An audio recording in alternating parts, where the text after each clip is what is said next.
కేంద్ర ప్రభుత్వ బడ్జెట్లో మార్పులు కోరుతూ కొత్తగూడెంలో వామపక్షాల ఆధ్వర్యంలో ధర్నా నిర్వహించారు. బడ్జెట్కు వ్యతిరేకంగా ప్లకార్డులను ప్రదర్శించారు. కార్యక్రమంలో ఎమ్మెల్యే కూరంనేని సాంబశివరావు మాట్లాడారు. దేశంలో 26 లక్షల కోట్లు జీఎస్టీ ద్వారా కేంద్రానికి సమకూరుతుండగా కేటాయింపులో రాష్ట్రాలకు సమానంగా కాకుండా పక్షపాత ధోరణి వల్ల సామాన్యులకు అన్యాయం జరుగుతుందని తెలిపారు. 15 లక్షల కోట్లు కార్పొరేట్ సంస్థల రుణాల మాఫీ చేసిన కేంద్రం సామాన్యులకు కూడా పథకాల ద్వారా కేటాయింపులు జరగాలని కోరారు. కేంద్ర బడ్జెట్లో వామపక్షాల ప్రతిపాదనలు పరిగణలోకి తీసుకోవాలని, మార్పులు చేయాలని డిమాండ్ చేశారు. ఈ కార్యక్రమంలో CPI, CPM, new democracy, mass line నాయకులు పాల్గొన్నారు.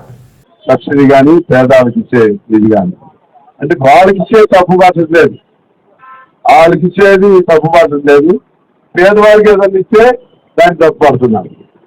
ఇంకా అసలు ఏంటంటే జిఎస్టీ అని ఉంది, ట్యాక్స్ అది పరోక్ష ట్యాక్స్.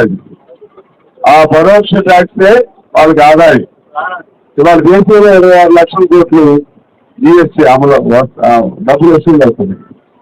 దానిలో కార్పొరేట్ సంస్థలు వచ్చే కేవలం 3% మిగిలినంతా పేదవాడి డబ్బులు.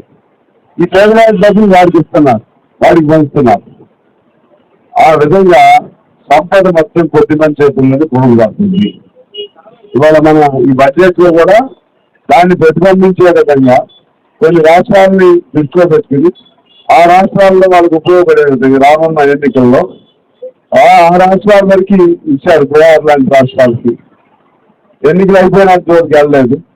ఆ రాష్ట్రాల వరకు కొంత ఉపయోగపడే అంటే ఇచ్చారు. మిగిలిన దేశవ్యాప్తంగా చూస్తే ఢిల్లీ ఎన్నికలు దృష్టిలో పెట్టుకుని మధ్యతరగతి వారికి కొన్ని వాళ్ళకి స్లాబ్ సిస్టమ్ అంటే ట్యాక్స్ మీద ఎక్కువగా వాళ్ళకి ట్యాక్స్ ఎగ్జామ్షన్ అంటే ట్యాక్స్ ఎగ్జామ్షన్ పెంచకుండా దాన్ని లిమిటెడ్గా ఉంచడం అంటే వాళ్ళందరి వాళ్ళ ఓటు కోసం ఓవరాల్ వచ్చేసరికి పేదవాడికి కేటాయించవలసినటువంటి రైతాంగానికి ఏం కేటాయించారు.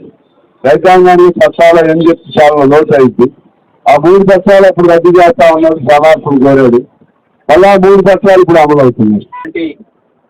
బడ్జెట్ను నిరసిస్తూ 12 రకాల సవరణలు వామపక్ష పార్టీలు, దేశంలో 9 వామపక్ష పార్టీలు ప్రత్యామ్నాయ ప్రతిపాదనలు ఇవ్వటం జరుగుతూ ఉంది.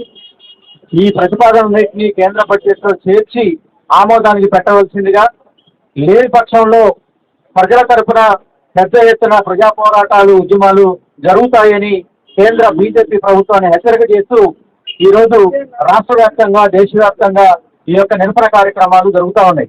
అందులో భాగంగానే మన కొత్తగూడెం జిల్లా కేంద్రంలో సిపిఎం, సిపిఐ అట్లనే ML new democracy, mass line new democracy పార్టీల ఆధ్వర్యంలో ఈ ప్రోగ్రాం జరుగుతూ ఉంది.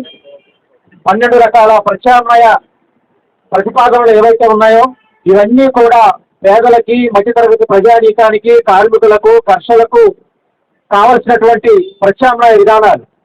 ముఖ్యంగా అదానీ, అంబానీకి సంబంధించి 10 లక్షల కోట్ల రూపాయలు ఈ బడ్జెట్లో సబ్సిడీ రూపంలో వాళ్ళకి ఇవ్వడం జరిగింది. కానీ పేదలకు సబ్సిడీ ఇస్తే చాలా మంది ఈ సబ్సిడీలో తప్పుపడుతున్నటువంటి పరిస్థితి కనపడుతుంది.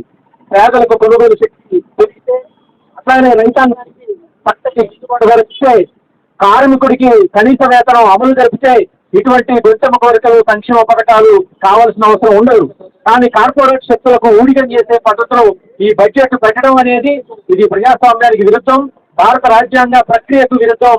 కాబట్టి బీజేపీ 3వసారి అధికారంలోకి వచ్చిన తర్వాత తన రహస్య ఏజెండా అయినటువంటి ఆర్ఎస్ఎస్ ప్రతిపాదించినటువంటి మరో ఏజెండాతోని ముందుకొస్తుంది.